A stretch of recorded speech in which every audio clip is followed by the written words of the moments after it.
Hi అండి, నమస్తే. ఎలా ఉన్నారు అందరూ? నేను వీడియోస్ చేయక చాలా రోజులైపోయింది. ఎందుకంటే కుదరటం లేదు, ఇంకా పిల్లలకి హాలిడేస్ కాబట్టి. ఈరోజు వీడియోలో అయితే హెయిర్ కేరు, స్కిన్ కేరు, ఇంకా ఇంట్లో మనం వంటలో చిన్న చిన్న టిప్స్ వాడామంటే మనం చేసే ఏ రెసిపీ అయినా టేస్ట్ బాగుంటుంది. ఇంకా కొద్దిగా ఐటెం తోటి ఎక్కువ అనేది చేసుకోవచ్చు. ఫస్ట్ అయితే మనం ఇంకా సమ్మర్ కదా, నేను ఉప్పు మిరపకాయల కోసం అయితే పచ్చిమిరపకాయలు ఇలా తెప్పించాను. ఒక 5 కేజీల కాయలు అయితే తెప్పించానండి. ఇవి నాటుకాయలు, కొద్దిగా కారం కూడా తక్కువ ఉంటాయి, పిల్లలు బాగా తింటారని ఘాటు తక్కువ ఉండే తెప్పించుకున్నాను. ఇవి ఒక 5 కేజీలు తెప్పించి ఇలాగా మధ్యలోకి కట్ చేసేసుకుంటున్నాను. కావాలంటే మనము కింద కొసలు ఉంటాయి కదా, అవి తుంచి కూడా ఊరబెట్టుకోవచ్చు. కానీ అప్పుడు మనకి ఉప్పు బాగా లోపలికి పట్టుకోదు. మధ్యలో ఒక చిన్న ఘాటు పెట్టామంటే మనకి పైనుంచి కింద దాకా కాయలోకి ఉప్పు అనేది సమానంగా పట్టుకుంటుంది. ఇప్పుడైతే ఇవి 5 కేజీల కాయలు కదా, 1.5 కేజీ 1.25 కేజీ ఉప్పు అయితే వేసాను. అంటే ఘాటు చూసుకొని మళ్ళీ వేద్దామని. ఇంకా పెరుగు అయితే రోజు కొద్దిగా మిగిలిందంతా ఇలా ఒక గిన్నెలో పెట్టేసుకొని ఫ్రిడ్జ్లో పెట్టేస్తాను. ఇలాగ వాడుకునేదానికి ఉప్పు మిరపకాయలు ఇవి వేసుకునేదానికి బాగుంటుందండి. మనం డైలీ ఇంట్లో ఎలాగో వాడుకుంటాం కదా పెరుగు, మిగిలిందంతా చిన్న గిన్నెలో కొద్దిగా వేసేసి ఫ్రిడ్జ్లో ఉంచేస్తాను. ఇది ఒక వారం రోజులు పెరుగు అనుకోండి, రోజు మిగిలింది అలా పెట్టేసుకున్నాను. ఇంకా దీన్ని అయితే చిలికేసి దీంట్లో పోసి మిరపకాయలు మునిగే వరకు నీళ్ళు అయితే వేసి పెట్టుకోవాలి. ఒక 3 రోజులు 4 రోజులు అప్పుడప్పుడు కలుపుకుంటూ బాగా ఊరబెట్టేసుకొని తర్వాత ఎండలో పోసేసుకోవాలి. ఒక్కరోజు ఎండలో పోసుకొని మనం ఉప్పు చూసుకొని ఇంకా చాలలేదు అనుకున్నాం అనుకోండి, మళ్ళీ తెచ్చి మళ్ళీ ఈ ఊటలోనే పోసేసుకొని మళ్ళీ 1-2 రోజులు ఊరనిచ్చి తర్వాత మళ్ళీ ఎండ పోసేసుకుంటే మనకి ఉప్పు అనేది కరెక్ట్గా పట్టుకుంటుంది. గాలి అయితే ఇంకా వర్షం పడేటట్టుంది, మంచిగా గాలి తోలుతుంది. కొంతమంది మిరపకాయల్లోకి వాము కానీ జీలకర్ర పొడి కానీ ఇవి కూడా వేస్తారు. వేసేసి ఘాటు పెడతారు కదా, అప్పుడు వేసేస్తారు దాంట్లో. ఆ మజ్జిగలో బాగా ఫ్లేవర్ కూడా మారుతుంది, మనకి ఆ వాము ఫ్లేవరు జీలకర్ర ఫ్లేవర్ వస్తుంది. నేనైతే కొన్ని ఇట్లా ప్లెయిన్గా పెట్టాను. ఈసారి పెట్టేవి కొంచెం అలాగా వాము జీలకర్ర వేసేసి పెడతాను. ఇప్పుడైతే ఇంకా నైట్కి చపాతీ అయితే చేస్తున్నానండి. ఇంకా పిల్లలకి సెలవులు కదా, నా ఫోన్ నా చేతిలో ఉండదు. ఇంకా రకరకాల యాంగిల్స్లో అయితే వీడియోస్ తీస్తారు వీళ్ళు. నాకు తెలిసి అందరిలో కూడా రచ్చ మొదలై ఉంటుందండి. పిల్లలకి హాలిడేస్ కదా, ఇంట్లో ఉన్నారంటే అవి చేసి పెట్టు ఇవి చేసి పెట్టు, ఇంకా ఇల్లంతా పీకి పందిరేస్తారు. ఇప్పుడు ఇంకా మార్నింగ్ అయితే నేను రవ్వ పులిహార అయితే చేస్తున్నాను. రవ్వని ఉడకపెట్టేసి పక్కన పెట్టేశాను. 1 గ్లాస్ రవ్వకి 1.5 గ్లాసు వాటర్ వేసేసి ఉడకపెట్టేసి, గోధుమ రవ్వ ఉంటుంది కదా అది ఉడకబెట్టి పక్కన పెట్టేసుకున్నాను. ఇప్పుడైతే మనం పులిహోరలోకి పోపు వేసుకుంటాం కదా, సేమ్ అంతే. జీడిపప్పు, వేరుశనగపప్పు, పచ్చిమిర్చి, కొంచెం నిమ్మరసం, ఉప్పు, పసుపు అన్నీ వేసేసి కలుపుకుంటే టేస్ట్ అయితే సూపర్గా ఉంటుంది. గోధుమ రవ్వ ఇది కొద్దిగా నూనె వేసేసుకొని వేయించుకుంటే మనకి పొడి పొడిగా వస్తుంది బాగా. నేనైతే టిఫిన్ చేస్తున్నాను. మా వాడు సందు దొరికింది కదా నిద్దండి, ఫోన్ తీసుకొని ఫోన్ చూస్తున్నాడు. ఇంకా అరిసేసి ఫోన్ లాగేసి దాచిపెట్టేశానండి, స్విచ్ ఆఫ్ చేసి కనపడకుండా. సందు దొరికితే చాలు ఇంకా టీవీ ఫోను ఆడుకుంటారా అంటే ఆడుకోకుండా ఫోన్ కాసేపు టీవీ కాసేపు ఇంక ఇదే పనులకి. బయటికి పంపిద్దామంటేనేమో ఎండ పొద్దున్నే అదిరిపోతుందండి. ఎండ అయితే రాత్రేమో వర్షం పడేలాగా మబ్బేసి ఒకటే గాలి, పొద్దునేమో ఎండేమో అదిరిపోతుంది. వర్షం పడలేదు, ఏం పడలేదు, ఆ గాలికి ఉన్న మబ్బుంతా పోయింది. ఫోన్ దాపెట్టే వరకు ఇప్పుడు ఆడుకుంటున్నారు చూడండి.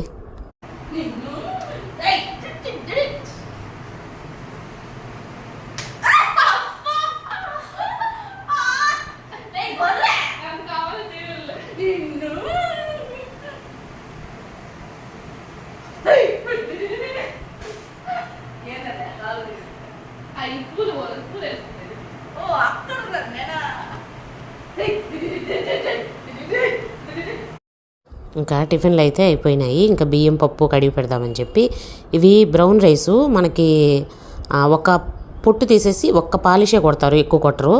ఇవి కొంచెం పురుగు పడతాయండి మనకి. ఎక్కువ రోజులు కానీ 2-3 బస్తాలు అటు తెచ్చి పెట్టుకున్నాం అనుకోండి, పురుగు వచ్చేస్తాయి. అందుకని ఎప్పుడు బస్తా అప్పుడు మిల్లు కాడి నుంచి తెప్పించుకోవాల్సిందే. అది కూడా సగం అయిపోయేలోపే పురుగు వచ్చేస్తుంది దానికి. ఏంటంటే కెమికల్స్ కలపరు కదా దానివల్ల.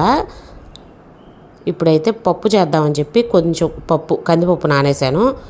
ఒక దోసెడు కూడా లేదు, ఒక చారెడు కందిపప్పు వేసుకున్నా సరే మనకి పప్పు అనేది చిక్కగా వస్తుందండి. ఎట్లా అంటారా, ఇప్పుడు వేసాను కదా పెసలు, ఒక చిన్న కప్పుతోటి కందిపప్పు వేసుకొని ఒక చారెడు అది ఏమంటారు మీరు నాకు తెలియదు, నేనైతే చారడే అంటాను. అన్నీ పెసలు కూడా వేసేసుకొని కడిగి మనం మామూలుగా 3 విజిల్స్ పెట్టుకుంటాం కదా, అట్లా పెట్టేసుకోవచ్చు. లేదంటే విడిగా అయినా ఉడకబెట్టుకోవచ్చు. పెట్టేసుకొని మనము పప్పు చేసుకుంటే చిక్కగా వస్తుందండి పప్పు అయితే. ఇంకా టమాటా పప్పు కానీ సాంబార్ కానీ ఏది చేసినా కొద్దిగా కందిపప్పుతోటే ఎక్కువ కూర చేసుకోవచ్చు. టేస్ట్ బాగుంటుంది. ఇంకా పెసలు కదా, ఇంక ఈ ఎండాకాలం వేడి చేయకుండా ఉంటుంది. పెసరపప్పు కానీ పెసలు కానీ ఇలాంటివి వాడుకున్నామంటే వేడి చేయకుండా ఉంటుంది. ఇంకా దీంతోపాటు ఇడ్లీకి కూడా నానేసాను. బియ్యము కానీ పప్పు కానీ ఇవి కడిగిన నీళ్ళు పారబోసేసుకోకుండా నేను ఎక్కువగా చెట్లకైతే వేసేస్తానండి. లేదంటే మనము హెయిర్ ప్యాక్లు అవి పెట్టుకుంటారు కదా, బియ్యం ఫస్ట్ సారి బియ్యం కడిగిన నీళ్ళు అయితే పడేసుకొని రెండోసారి కడుగుతాం కదా నీళ్ళు, వాటిల్లో మనం తలస్నానం చేసేటప్పుడు అలా లాస్ట్లో తల మీద పోసేసుకొని మళ్ళీ వాటర్ తోటి కానీ వాష్ చేసుకున్నామంటే హెయిర్ బాగుంటుందండి. అంటే రఫ్గా ఉంటుంది కదా కొంతమందికి, అలా లేకుండా స్మూత్గా ఉంటుంది. ఇంకా అన్నం వార్చిన గంజి ఉంటాయి కదా, అవి కూడా పడేసుకోకుండా చక్కగా మనం సాంబార్ కానీ రసం కానీ ఏమైనా పెట్టుకుంటాం కదా, వాటిల్లో వేసుకోవచ్చు వాటర్కి బదులు. లేదంటే సూప్ లాగా చేసుకోవచ్చు. లేకపోతే మనము ఏంటంటే చపాతీ పిండి అవి కలుపుకుంటుంటాం కదా, వాటిల్లో వేసేసి కలుపుకోవచ్చు. ఇప్పుడైతే ఈ బియ్యము పప్పు ఇవన్నీ కడిగాయి కదా, ఆ నీళ్ళు అయితే రోజు చెట్లలోనే వేస్తాను. అంటే ఒట్టి నీళ్ళు పోయకుండా ఈ నీళ్ళే పోసేస్తాను. కూరగాయలు కట్ చేసుకుంటాం కదా, ఆ కూరగాయ తొక్కలు అలాంటివి ఈ నీళ్ళల్లో వేసి మూత పెట్టేసి నైట్కి కానీ పొద్దున్నే ఆ తొక్కలన్నీ తీసి పడేస్తా. వాటర్ మాత్రమే వేస్తాను. ఎందుకంటే ఇవి కొంచెం లోపలికి నీడలో ఉంటాయి కదా, మళ్ళీ మనము ఆ తొక్కలు ఇవి పడ్డాయంటే పురుగు వచ్చేస్తుంది. అవి లేకుండా ఒట్టి వాటర్ మాత్రమే వేస్తాను. చూడండి పూలు ఎంత చిన్న చెట్టు, కానీ పూలు మాత్రం నిండుగా ప్రతి కొమ్మకి మొగ్గు ఉంటుంది. మనం ఎండలో పెట్టే వాటికైతే ఇంకా శుద్ధంగా తొక్కలు కూడా చక్కగా చెట్లలో చిన్న సైడు గుంతలాగుతో వేసి దాంట్లో వేసేసుకుంటే ఇంకా ఎరువులకి చాలా బాగుంటుంది. కాకపోతే నేను కొద్దిగా నీడలో ఉండేవి కాబట్టి అట్లా ఉత్త వాటర్ వరకే వేస్తాను. లేదంటే పురుగు వచ్చి వేరు తెగులు వచ్చి చెట్లు పోతాయండి, చిన్న చిన్న మొక్కలు కదా అవి పోతాయి. ఇంక ఇప్పుడైతే హెయిర్ ప్యాక్ అయితే రెడీ చేస్తున్నాను. అంటే హెయిర్ ప్యాక్ అంటే ఏం లేదు, ఆనియన్ ఉంటుంది కదా, ఆనియన్ కట్ చేసేసి రసం తీసేసుకొని అది తలకు అప్లై చేసి ఒక 45 మినిట్స్ అలా ఉంచుకొని షాంపూతోటి వాష్ చేసుకోవడమే. ఇలాగే పెట్టుకుంటే ఏంటంటే ఇదంతా తలలో ఇరుక్కొని తలంతా పొట్టుగా ఉంటుంది, చిరాగ్గా ఉంటుంది. పిల్లలు పెట్టించుకోరు కదా ఇలా ఉంటే. అందుకని వడకట్టేసి ఆ వాటర్ వరకే తీస్తాను. ఆనియన్ వాటర్ ఉంటుంది కదా అది వరకే తీస్తాను. ఉల్లిపాయల్లో కూడా రకాలు ఉంటాయంటండి. తలకి హెయిర్కి అప్లై చేసుకునేదానికి అన్ని ఉల్లిపాయలు పనికిరావు మనకి. కొంచెం ఎర్రగా ఉంటాయి కదా, మనకి కట్ చేయగానే కొద్దిగా పాలు లాగా వస్తుంది పైన, అంటే తెల్లగా కనిపిస్తుంది కదా పైన తోడేం కట్ చేయగానే, ఆ ఉల్లిపాయలు తీసుకోవాలంట.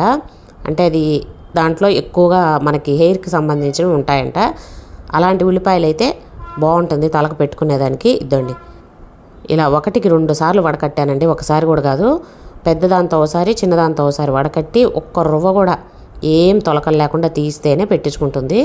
అందుకని ఇలా వడకట్టేసి ఈ వాటర్ని అయితే కుదుళ్ళకు పట్టేటట్టు మసాజ్ చేసేసి ఒక 45 నిమిషాలు వదిలేస్తే తల స్నానం అయితే రెడీ అయిపోతుంది. ఇంకా ఎట్లాగూ తలకి ప్యాక్ పెట్టేసుకుంటున్నా కాబట్టి ఇంకా ఫేస్కి కూడా కొంచెం ఇలాగా ఫేస్ ప్యాక్ అయితే రెడీ చేస్తున్నాను. ఏం లేదు, కొంచెం పాలు, కొద్దిగా శనగపిండి, కొంచెం తేనె, ఒక చిటికెడు పసుపు ఇవి వేసేసుకొని కలుపుకొని ఫేస్కి పెట్టేసుకుంటే తల ఆరేలోపు ఇది కూడా మొహానికి చేతులకి అంతా పట్టేస్తుంది.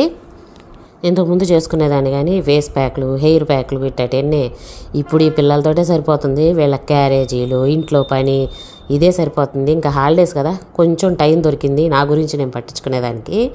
అందుకని హెయిర్కి అది పెట్టేసుకొని నేను ఇప్పుడైతే ఫేస్కి అయితే ఇది పెట్టేసుకుంటున్నాను. ఇది ఆరేలోపు వంట కూడా పూర్తి చేసేసుకొని షాప్కి అయితే వెళ్ళి రావాలి నేను. ఇంకా ఇదండి నేను చెప్పాను కదా, కొద్దిగా మనకి కందిపప్పు కొంచెం వేసినా సరే కూర చిక్కగా చాలా బాగా వస్తుంది, టేస్ట్ అయితే సూపర్గా ఉంటుంది. నేనైతే ఈరోజు మునక్కాయలతోటి సాంబార్ అయితే పెట్టేశాను. ఇందాక చూపించాను కదా పెసలు అవి వేసి, మనకి మామూలు సాంబార్ లాగే ఉంటుంది, కాకపోతే కొంచెం పప్పుతోటి కూడా టేస్ట్ అనేది బాగుంటుంది, ఎక్కువ కూర వస్తుంది. ఈసారి ఇలా ట్రై చేసి చూడండి, ఎలా వచ్చిందనేది కామెంట్ చేయడం మర్చిపోకండి.